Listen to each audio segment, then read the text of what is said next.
Assalamualaikum warahmatullahi wabarakatuh. Alhamdulillahirabbil alamin. Salatu wassalamu ala asyrafil anbiya wal mursalin wa ala alihi wa ashabihi ajmain. Asyhadu an la ilaha illallah wahdahu la syarikalah wa asyhadu anna sayyidina wa habibina wa syafi'ina wa maulana Muhammadin sallallahu alaihi wasallam wa ala alihi wa ashabihi ajmain. Anak-anakku sekalian, alhamdulillah kita panjatkan puji syukur kehadirat Allah Subhanahu wa taala karena Allah masih memberikan nikmat pada kita. Yang paling utama adalah nikmat iman, nikmat Islam, dan nikmat sehat, serta nikmat-nikmat yang lain yang diberikan pada Allah Subhanahu wa taala kepada diri kita. Maka sudah sewajarnya lah kita sebagai hambanya senantiasa memanjatkan puji syukur kehadirat Allah Subhanahu wa taala. Sehingga ketika kita bersyukur, Allah akan tambahkan nikmat kita. La in syakartum la azidanakum wa la in kafartum inna adzabi lasyadid. Ketika kita bersyukur, maka Allah akan tambahkan lagi kenikmatan-kenikmatan kepada kita. Tapi ketika kita tidak bersyukur, maka kita khawatir Allah akan mengazab kita. Nauzubillah min dzalik. Anak-anakku sekalian, rahimani wa rahimakumullah, yang Ustaz banggakan, hari ini Ustaz akan berbicara tentang ibadah online. Loh, kok bisa Ustaz? Memang sholat itu bisa online. Bukan sholat itu saja. Nah, ibadah itu bukan hanya sholat saja.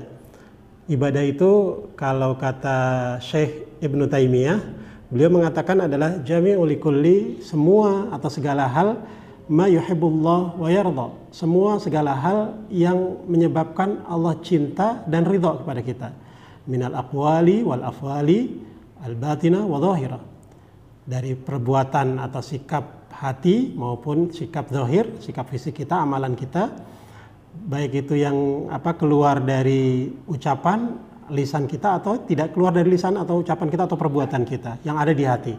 Ketika Allah cinta dan Allah ridha, maka itu adalah ibadah. Jadi bicara tentang ibadah online adalah ibadah yang bisa kita lakukan secara online. Misalnya yang sudah kita lakukan sekarang ini ya,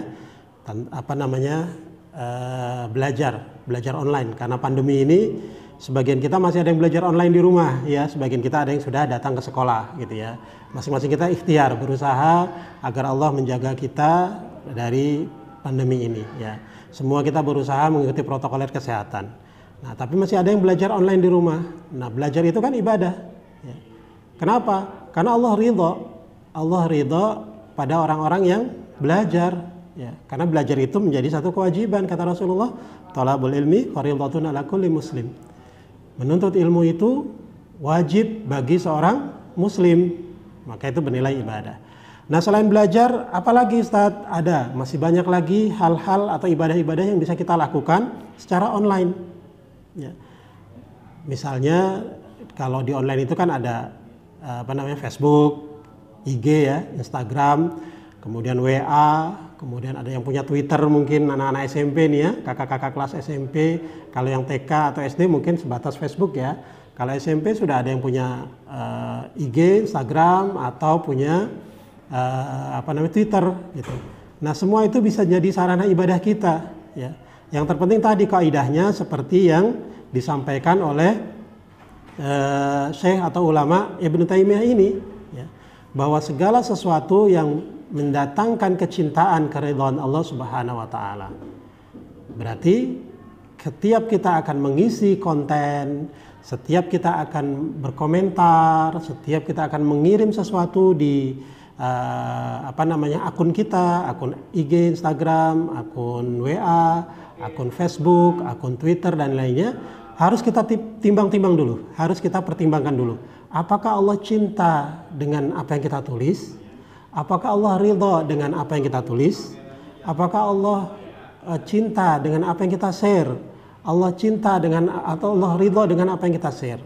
Jangan sampai apa yang kita share mendatangkan kemurkaan Allah. Ya. Allah tidak cinta, Allah tidak ridha, ya. Malah Allah murka. Ya. Misalnya apa? Misalnya kita men-share berita-berita hoax ya, berita-berita bohong, berita-berita palsu, bahkan fitnah. Wah, fitnah itu apakah lebih kejam daripada pembunuhan? Fitnah, tapi bukan aku Ustaz yang memfitnah. Iya, bukan kita, tapi kita ikut men-share, ya kan? Kita ikut men-share, berarti kita ikut mendukung, kita ikut menyebarkan fitnah itu. Makanya berhati-hati dengan media sosial kita, dengan akun-akun kita, ya. agar semuanya bernilai ibadah, semuanya bernilai pahala, bukan kemaksiatan dan bukan kemurkaan dari Allah Subhanahu wa taala. Nah, kemudian yang perlu diingat anak-anakku sekalian, dua hal ya. Ketika kita akan men-share sesuatu, ketika kita akan mengirim sesuatu, ketika kita akan menyampaikan di akun kita, baik itu akun Instagram ataupun akun pribadi kita, ya Line, akun Facebook atau akun Twitter, yang pertama adalah niat kita. Ya. Niat kita harus kita luruskan.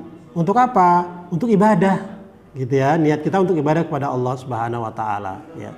Kemudian setelah niat apalagi pilihan kata-kata. Nah, pilihan kata-kata kita dalam menulis, dalam membuat status, ya. Kan ini kata-kata motivasi, Ustadz. Iya, kata-kata motivasi, tapi terkadang kata-kata ini dibaca oleh orang lain bukan motivasi, malah jadi demotivasi. Apa itu? Demotivasi itu berarti tidak memotivasi, malah menjatuhkan, malah menyinggung perasaan, gitu ya. Kadang-kadang seperti itu. Makanya pilihan kata-kata harus kita perhatikan. Kemudian pilihan-pilihan idiom-idiom, istilah-istilah, pilihan-pilihan gambar-gambar yang biasa kita iringi dengan kata-kata motivasi itu, gitu ya, Nak ya. Nah, ini dua hal yang perlu kita perhatikan agar nilai akun-akun media sosial kita bernilai pahala di sisi Allah Subhanahu wa taala. Itu saja dari Ustaz Nur. Mohon maaf kalau ada kekhilafan. Aku qouli hadza, astaghfirullahaladzim wa lakum wa lafa minkum. Assalamualaikum warahmatullahi wabarakatuh.